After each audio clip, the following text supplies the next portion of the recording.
इस संदर्भ में साक्ष्य अधिनियम की धारा 32 के कतिपय उपबंधों को निर्दिष्ट करना समुचित है।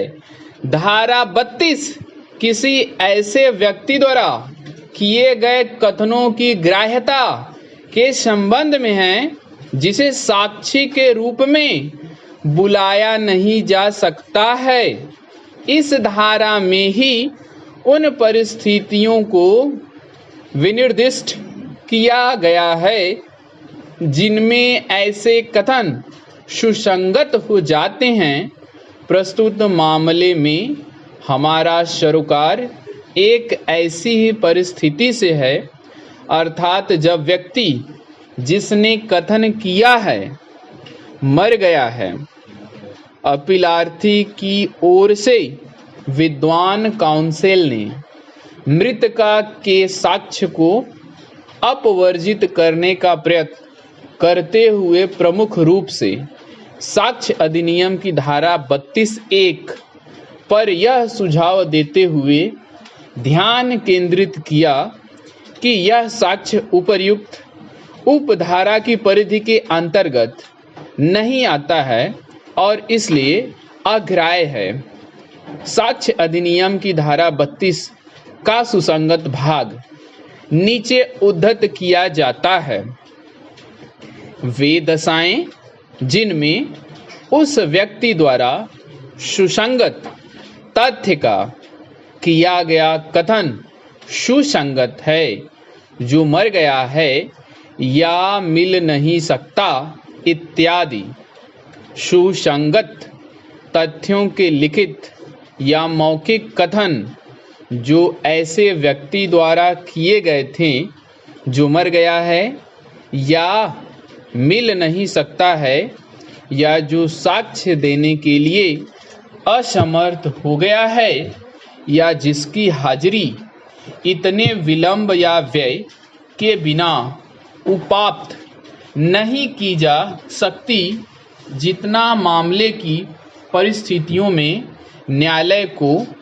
अयुक्तियुक्त प्रतीत होता है। निम्नलिखित दशाओं में स्वयमेव सुसंगत है, जबकि वह मृत्यु के कारण से संबंधित है, जबकि वह कथन किसी व्यक्ति द्वारा अपनी मृत्यु के कारण के बारे में या उस समव्यवहार की किसी परिस्थिति के बारे में किया गया है जिसके फलस्वरूप उसकी मृत्यु हुई। तब उन मामलों में जिनमें उस व्यक्ति की मृत्यु का कारण प्रश्नगत हो, ऐसे कथन सुसंगत हैं, चाहे उस व्यक्ति को जिसने उन्हें किया है उस समय जब वे किए गए थे मृत्यु की प्रत्याशा थी या नहीं, और चाहे उस कार्यवाही की जिसमें उस व्यक्ति की मृत्यु का कारण प्रश्नगत होता है, प्रकृति कैसी भी क्यों न हो। साक्ष्य अधिनियम की धारा 32(1)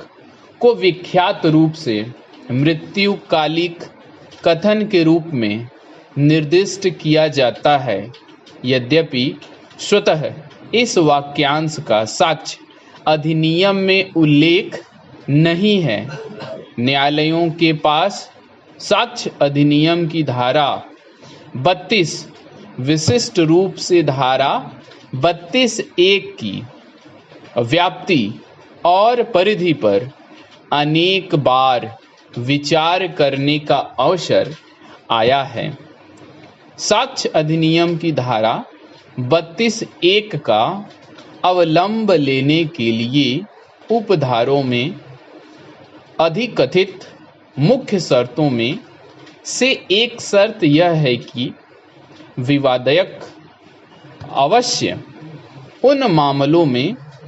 जिनमें उस व्यक्ति की मृत्यु का कारण प्रश्नगत हो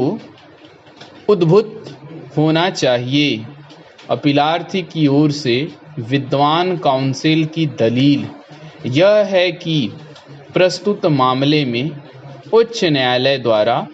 अपीलार्थी की भारतीय दंड संहिता की धारा 304 ख के अधीन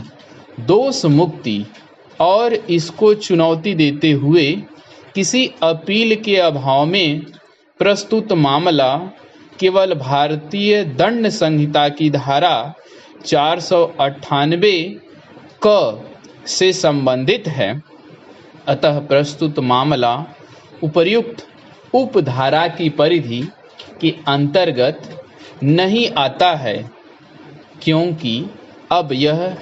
ऐसा मामला नहीं रह जाता है जिसमें मृतका की मृत्यु का कारण प्रश्नगत हो। इसलिए न्यायालय द्वारा अपीलार्थी को भारतीय दंड संहिता की धारा 498 क के अधीन